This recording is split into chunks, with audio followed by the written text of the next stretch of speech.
Itong gupit na bar spade ay talagang bumabagay pa rin sa mga kabataan ngayon. Gustong-gusto nila yung ganitong gupit dahil bumabagay ito sa mga matataas ang hairline, saka yung mga flat ang ulo sa may parting likod.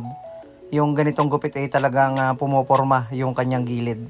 Gumamit tayo dyan ng number 2 na clipper guard, and then in-overcomb natin ang tigkabilang side nito. Ikikip natin yung volume ng buhok niya sa likod para naman hindi mapansin kung sakali na meron siyang flat na bahagi sa kanyang likod. Okay na okay kapag hindi bilog yung parting likod niya. And then gamit tayo ng trimmer, gawa tayo ng pa-curve na line, at lagyan natin ng pinakang pa-curve na line din dito sa may gilid ng kanyang patilya. Tanggalin na rin natin yung mga sumubrang buhok sa gilid nito. Ito yung pinakang baseline natin. Ganyan lang yung mga simpleng procedure kung paano kagugupit ng bar spade. Ang gagawin natin sa gupit niya ay ibabagsak lang yung buhok niya papunta sa unahan. French scrap lang natin. Bikat natin yung likod, and then dito naman sa kanan, ganun din katulad ng ginawa ko sa parteng kaliwa nito.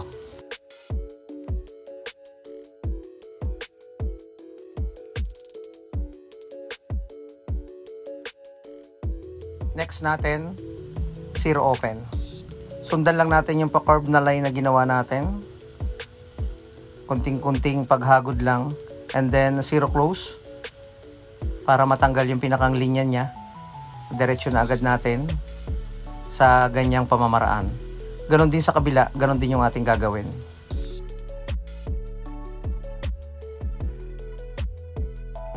Gamit tayo ng number 1 na clipper guard, nakahap lang yung adjuster. Sundan din natin yung pinakang shape na ginawa natin na pattern niya. Simple lang yung ganitong gupit. Dapat pumokus ka lang para makagupit ka ng bar spade. May kanya-kanyang sukat yan. May mga mababa lang, medyo mataas yung iba. And then gamit tayo ng 0.5 na clipper guard para maging mas balanse yung pagkaka-fade natin sa gilid nito.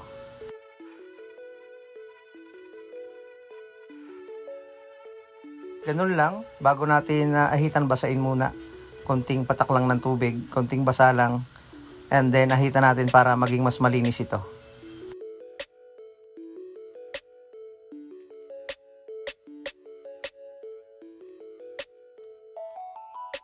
Yung bar spade, talagang okay na okay ito sa mga matataas ang hairline, medyo flat ang shape ng ulo sa likod, at mataas ang hairline sa may parting unahan nito.